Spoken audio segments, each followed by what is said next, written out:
Hello everyone, Radhe Radhe सभी को। मैं आ गई हूँ आप सबकी फेवरेट स्टोरी अनुपमा का न्यू एपिसोड लेकर। तो आज का ये एपिसोड बहुत इंटरेस्टिंग और धमाकेदार होने वाला है। तो वीडियो में एंड तक बने रहने के लिए वीडियो को लाइक करिएगा, सब्सक्राइब करिएगा और बेल आइकन को प्रेस करना ना भूलिएगा। तो वीडियो की शुरुआत में आप देखेंगे कि जो अनुपमा और राही होते हैं वो प्रेम के शर्ट को लेकर के पुलिस के पास जाते ही रहते हैं कि कुछ सबूत मिलेगा तो प्रेम को रिहा कर दिया जाएगा। तभी जो वसुंधरा जी होती हैं वो आती हैं और अनुपमा को बोलती हैं कि तुम कोई कहीं नहीं जाएगा और प्रेम पर भरोसा नहीं किया। तभी अनुपमा बोलती है कि मुझे प्रेम पर पूरा भरोसा है वसुंधरा जी, जैसे आप प्रेम से प्यार करती हैं वैसे हम सब भी प्यार करते हैं। तो हमें पुलिस के पास जाएंगे तो कुछ मिलेगा, कुछ सबूत तो मिल जाएगा, कुछ तो पता चलेगा। तभी जो वसुंधरा होती हैं वो बोलती हैं कि नहीं, किसी को कहीं जाने की ज़रूरत नहीं। और जानती नहीं हो क्या कि पुलिस कैसे होते हैं, वो इसको प्रेम के खिलाफ भी सबूत को पेश कर सकते हैं। तभी अनुपमा बोलती है आप जैसा सोचती हैं वैसा नहीं है, हमेशा पुलिस ऐसा ही नहीं रहता, पुलिस ऐसा कुछ भी नहीं कर सकती, हो सकता है हमारे लिए अच्छा ही करे। और वो वसुंधरा को समझाती, तभी जो वसुंधरा होती हैं बोलते हैं आप इन सब चीज़ों में मत पड़िए अनुपमा जी, और आप हमारे बहू को भड़काना बंद कीजिए। तभी वो ऐसा बोल के चली जाती हैं वो शर्ट लेकर। और यहाँ पर राही जो होती है वो रोने लगती है। तो अनुपमा उसे दिलासा देती हैं और उसे समझाती है कि बेटा कुछ नहीं होगा, सब ठीक होगा, और उसको हिम्मत देती हैं। यहाँ दूसरी तरफ देखेंगे कि जो पराग जी होते हैं और अनिल वो वहाँ पर पुलिस के पास गए होते हैं और पुलिस से बोलते हैं कि मेरे बेटे को कुछ भी करिए, यहाँ से निकालिए। तभी जो पुलिस होता है वो बोलता है कि सर हम समझ सकते हैं आपकी तकलीफ़ को, लेकिन जब प्रेम जब तक कुछ याद नहीं आ जाता तब तक प्रेम को यहीं पर रहना पड़ेगा और उसको यहीं पर देख रेख होगी। आप टेंशन मत लीजिए, सब कुछ ठीक होगा। और ये केस ऐसा है कि आपका डीएसपी साहब या कोई भी, कुछ मैं क्या कोई भी नहीं कर सकता, हमारी नौकरी भी जा सकती है। समझने की कोशिश कीजिए, कानून को हाथ में मत लीजिए। तो पराग जो होते हैं बोलते हैं ठीक है, और वो हाथ जोड़ने लगते हैं। तभी पुलिस जो होता है बोलता है हाथ हाथ मत जोड़िए, इस मुझे शर्मिंदा मत कीजिए सर। और फिर उसके बाद बोलता है अगर आप सब चाहें तो आप प्रेम से मिल सकते हैं। तभी जो अनिल होते हैं और पराग वो दोनों मिलने जाते हैं। तभी पराग बोलते हैं कि मैं नहीं जाऊंगा, अनिल तू जा मिल के आ। तो वो बोलते हैं नहीं भाई साहब, इस सिचुएशन में अगर बाप साथ में रहता है तो हिम्मत और बढ़ जाती है, तो आपको चलना है मोटा भाई।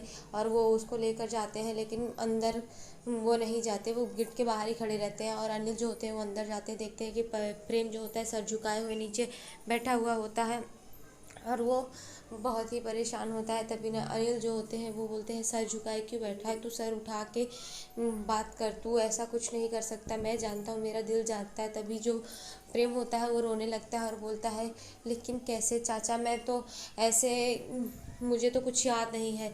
एक बार मेरा दिल कहता है कि मैं ऐसा कुछ नहीं कर सकता, पर मेरा दिमाग जो है वो मानने की कोशिश नहीं कर रहा है, क्योंकि मुझे कुछ याद ही नहीं है, मुझे कुछ समझ में नहीं आता क्या मैं, अगर मैं ऐसा कर दिया तो। वो बोलता है नहीं ऐसा तुम कर ही नहीं सकते, हम सबको तुझ पे भरोसा है, तुझे भले ही नहीं है अपने आप पर, लेकिन हम सब तुझ पे बहुत भरोसा करते हैं और हम सब है ना। तभी वो बोलता है कि राही, और वो तभी बोलते हैं कि राही की टेंशन मत ले तू, राही को हम सब है ख्याल रखने के लिए, तू अपना ख्याल रख, तू परेशान मत हो, सब कुछ ठीक होगा। और वो उसको हिम्मत देते हुए जाते हैं। तभी जैसे ही वहाँ से निकलते हैं तो पराग पराग कहते हैं कि कुछ भी हो, मैं मेरे बेटे को इस हाल में नहीं देख सकता, मेरा बेटा जल्द से जल्द बाहर आए, मैं बात करूँगा। और वो वहाँ से चले जाते हैं। यहाँ दूसरी तरफ आप देखेंगे कि जो मोटी बा होती हैं वो प्रेम का वो शर्ट जला रही होती है जिसमें खून का दाग लगा हुआ होता है, और जो मोहित होता है वो इस चीज़ को देख रहा होता है। तभी दूसरी तरफ जो गौतम है वो बाल बना के अच्छे से टेंट पेंट होता रहता है, अपने आप को तैयार करता है। तभी जो प्रार्थना होती है वो बोलती है कि तुम्हें ज़रा सा भी गम नहीं है, यहाँ मेरा भाई जेल में है और तुम्हें कोई फ़र्क नहीं पड़ता, तुम ऐसे कर रहे हो। तो वो बोलता है कि तुम्हारे भाई ने ऐसा किया ही होगा, गुस्से में गुस्सा नाक पे लेकर चलेगा तो क्या ही होगा, यही होगा ना। और मुझे तो यही लगता है कि प्रेम ने ही खून किया होगा और मारकर उसको फेंक दिया होगा और यहाँ पर आकर नाटक कर रहा होगा कि मुझे कुछ याद नहीं है। तभी प्रार्थना गुस्से में आकर बोलती है कि एक शब्द अब मेरे भाई के खिलाफ बोला ना तो समझ लेना फिर क्या। तभी वो उसको देखता है तो बोलते क्या करोगे, मारोगे ना, लो मारो, मार मार के कुछ भी कर लो, लेकिन मैं जहाँ इतना सह चुकी हूँ वहाँ थोड़ा और सही, लेकिन मैं बोलूँगी। तभी वो बेल्ट उठाकर उसको देती है, तो वो बेल्ट उसके गले में लपेट कर बोलता है ये फांसी का फंदा ऐसे ही तेरे भाई के गले में जाने वाला है, और वो उसको ऐसे धमकाता है। यहाँ दूसरी तरफ देखेंगे कि जो गौतम जी होते हैं, तभी जो पराग होते हैं वो सपना देख रहे होते हैं कि कैसे पुलिस जाता है और वो प्रेम को बोलता है कि तुम्हारे जूतों के निशान यहाँ तक आए हैं और तुमने ही मर्डर किया है, ऐसा वो सपना देख ही रहे होते। तभी वो अचानक से उनकी आंख खुल जाती है और फिर तभी देखते हैं कि वो सपना होता है और वो घबराए हुए होते हैं और बोलते हैं कि ऐसा कुछ नहीं हो सकता। तभी ख्याति जो होती है, ख्याति जी आती है, उनको समझाते हैं कि हाँ ऐसा हो नहीं सकता और आप घबराइए मत, हमारे बेटे के साथ इतना बुरा नहीं हो सकता। वो उनको समझाती हैं। तो आपने जो देखा वो बुरा सपना था, बोलते हैं हाँ।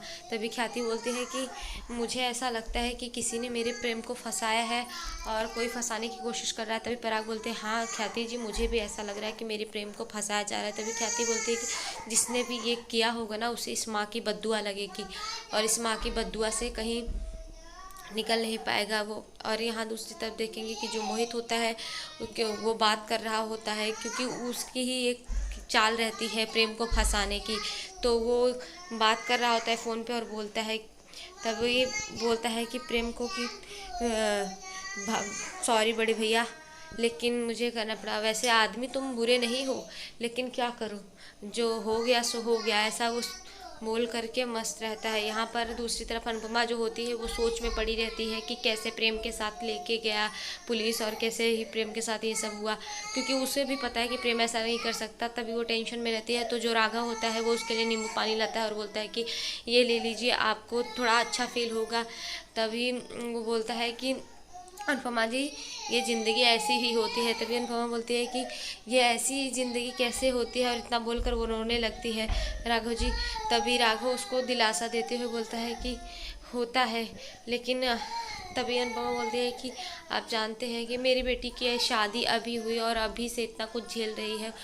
अब पहले उसकी जान पर हमला हुआ, फिर अभी जाकर प्रेम के ऊपर, फिर अब ये कोर्ट का केस। मेरी बेटी ने इतने दिनों में बहुत कुछ झेल लिया है। तभी राघव जो होता है वो समझाता है उसको, और अनुपमा जो होती है परेशान रहती है। तभी वो राघव बोलता है कि वैसे तो मैं टीवी न्यूज़ के खबरों से दूर रहता हूँ, लेकिन बापू जैसा कि बापूजी ने मुझे दिखाया और बताया, तो त्रिपाठी नाम का एक क्रिमिनल वहाँ पर आया था और कुछ ही दिन की सज़ा काट कर वो वहाँ से रिहा हो गया है। तभी अनुपमा बोलती है कि सच में? तो बोलता है हाँ। तो बोलते हैं बहुत बहुत धन्यवाद राघव जी, और वो राघव को थैंक यू बोलते हैं। तो राघव बोलता है अनुपमा जी, मुझे शर्मिंदा मत कीजिए, आपने जो मेरे लिए किया है वो बहुत ही छोटा है। और त्रिपाठी नाम सुनकर जो अनुपमा होती है उसको वो सब चीज़ें याद आने लगती है कि त्रिपाठी नाम का ही फ़ोन आया था मोहित पर, और उसका शक बढ़ जाता है। इधर जो बा होती है और बाकी सब यहाँ घर पे बात कर रहे होते हैं, और तभी अंश बोलता है कि उसको बेल नहीं मिली है, प्रेम अभी भी है वहाँ पर, मैं जाना चाहता था लेकिन मैं नहीं जाना, अब मुझे समझ में नहीं आ रहा है। तभी बाकी घर वाले और पाखी जो होते हैं बोलते हैं कि ईशानी को जाना चाहिए, ईशानी और परी वहाँ पर जाएंगी तो राही को थोड़ा हिम्मत मिलेगी। तभी जो माही भी वहाँ पर जाने के लिए तैयार होती है, तो बा उसको मना कर देती। तो बोलती है ठीक है, आप रोकना चाहते हो तो ठीक है, लेकिन मेरी दुआ और प्रार्थना में इतना असर होगा कि प्रेम को कुछ नहीं होगा, और इतना बोल के चली जाती है। यहाँ पर प्रार्थना जो होती है वो अंश के पास फ़ोन करके बात करती है और बोलती है मुझे कुछ अच्छा नहीं लग रहा था, इसलिए मैंने तुमसे बात किया, फ़ोन किया। तो बोलती है कोई बात नहीं, आपको जब भी ज़रूरत पड़े आप मेरे पास फ़ोन कर सकती हो। वो डरते हुए बोलती है कि प्रेम को कुछ होगा तो नहीं? वो बोलता है नहीं, प्रेम को कुछ नहीं होगा, हिम्मत रखिए प्रार्थना जी। और ये सब जो होता है वो पराग छुप के देख रहा होता है। ख्याति और पराग जी जो होते हैं भगवान से प्रार्थना करते हैं, श्रीनाथ जी से, और ख्याति जो होती है बोलती है कि मेरे बेटों को कुछ नहीं होना चाहिए श्रीनाथ जी, और आज ये मेरा बेटा जब तक घर पे नहीं आता तब तक मैं ना अन्न और जल दोनों को नहीं लूँगी, दोनों को त्याग दूँगी जब तक मेरा बेटा घर पे आता नहीं है। तभी जो होता है पराग वो बोलता है हाँ, उसके फ़ोन पर एक कॉल आ जाता है और वो वहाँ से चला जाता है। तभी मोहित आता है उसके पास और बोलता है सीरियसली? तो बोलती है हाँ, एक माँ अपने बेटे के लिए कुछ भी कर सकती है, यहाँ तक अपनी जान भी दे सकती है। तभी वो बोलता है कि जिस बेटे के लिए आप कर रहे हो उसे तो कोई फ़र्क ही नहीं पड़ता, वो तो आपके प्यार को समझता ही नहीं है। तो बोलती है बेटा समझे या ना समझे, लेकिन माँ का प्यार उसके लिए कभी कम नहीं होता। और तभी वो बोलता है कि हाँ, प्रेम बहुत लकी है जो आप जैसी माँ मिली, और एक मेरी माँ है जो मुझे बचपन में ही छोड़कर चली गई, पता नहीं क्यों। और अगर मुझे मिली ना कभी तो मैं पूछूंगा कि मेरी क्या गलती थी जो मुझे छोड़कर चली गई। तभी वो बोलती है कि तुम मुझसे कुछ कहना चाहते हो क्या। तो बोलता है नहीं, आप समझ सके तो समझ लीजिए। इतना बोलकर वो चला जाता है। तो वो बोलती है मुझे पता नहीं क्यों इस लड़के पर रत्ती भर भरोसा नहीं होता। हो ना हो कहीं प्रेम के केस में इसका हाथ तो नहीं। और वो ऐसा सोचती है। इधर राही जो होती है प्रेम के लिए खाना लेकर हो पहुँच जाती है वहाँ जेल में। तभी वो प्रेम को खाना खिलाने लगती है और प्रेम खाता है। तभी उसको गले में निवाला अटक जाता है। तो राही उसको पानी देती है और पानी पीता है। उसके बाद वो उसके लिए मिठाई लेकर गई होती है जो कि अनुपमा बना के दी होती है। तो बोलती है मम्मी ने बड़े प्यार से तुम्हारे लिए मिठाई बना कर दी है और इसे खाओ, ये सब अच्छा ही होगा। क्योंकि मम्मी और हम सब पूरी कोशिश कर रहे हैं यहाँ, पापा और सब कोशिश कर रहे हैं, तुम्हें कुछ नहीं होगा, तुम जल्दी ही रिहा हो जाओगे। उसको हिम्मत देते रहती है। तभी कांस्टेबल जो होता है बोलता है कि मैम हो गया आपका टाइम। तो बोलती है 2 मिनट और तभी वो जाने की कोशिश करती है। तो जो प्रेम होता है उसके बालों से जुड़ा निकाल कर हाथ में ले लेता है। बोलता है कि जब तुम साथ नहीं रहोगी तो तुम्हारा एहसास मेरे साथ रहेगा तो मुझे हिम्मत देगा। और वो दोनों एक दूसरे को गले लगाते हैं और रोने लगते हैं। तभी राही उसको हिम्मत देते हुए बोलती है कि तुम्हें कुछ नहीं होगा प्रेम, हम सब साथ में हैं। और पापा पर और चाचू मम्मी सब लोग मिलकर तुम्हें यहाँ से जल्दी रिहा कर दें, क्योंकि मुझे पता है कि तुम कुछ नहीं किए हो, तुम निर्दोष हो। और उसके बाद वो वहाँ से जाने लगती है। तभी वो बाहर के गेट से देखती है कि प्रेम जो होता है वो नीचे रोए जा रहा होता है और उस वो परेशान हुआ रहता है। तभी राई बोलती है कि तुम्हें कुछ नहीं होगा प्रेम, तुम जल्द ही रिहा हो जाओगे। यहाँ पर जो अनुपमा होती है वो जानकी काकी से बात करते हुए जाती है। तो जानकी काकी को बोलती है कि जानकी काकी आप अनु की रसोई का ख्याल रखना, मेरा तो पूरा का पूरा ध्यान मेरी बेटी राही पर है, आप जानते हो।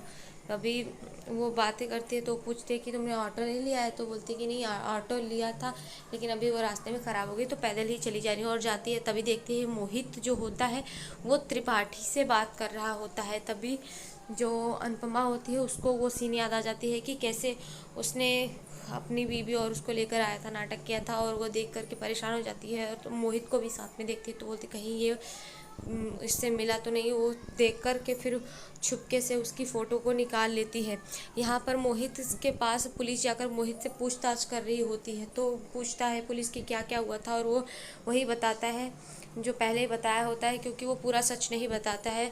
तभी वो बोलता है, पुलिस बोलता है कि तुम डरे क्यों हो। तो बोलता है एक शरीफ लड़का हूँ सर, मुझे डर लगता है, मेरे मामा कहते हैं। और वो फिर बात को बनाता रहता है, फिर सच्चाई वो पूरी बातें नहीं बताता है। तभी वो बोलता है कि प्रेम का बिहेवियर कैसा है। तो बोलता है कि पता नहीं सर, मैं ज़्यादा दिन तक मिला नहीं हूँ, लेकिन मुझे जितना पता चला है उससे लगता है कि प्रेम के सर पे जैसे गुस्सा आता है तो खून सवार रहता है। और उस दिन जब उन लड़कों से लड़ाई हुई थी तब भी प्रेम के सर पे ऐसा खून सवार जैसा गुस्सा आया था। लेकिन जब मैंने प्रेम को समझाया तब वो समझ गया और बात सब नॉर्मल हो गई। और प्रेम बोला कि मैं जाने वाला हूँ क्योंकि राही ने मुझे बुलाया है। तो मैं उसको छोड़ दिया, मैं चला गया वहाँ से। और वो फिर बात बनाता है। तभी पुलिस बोलता है अच्छा उसके आगे। तो वो बोलता है कि उसके आगे का सर बस इतना ही। तभी इधर देखेंगे कि जो अनुपमा होती है वो राघव से बात करके वो फ़ोटो दिखाती है जहाँ पर मोहित उस त्रिपाठी से मिलता है। तो राघव जो होता है वो बताता है कि हाँ अनुपमा जी ये वही है।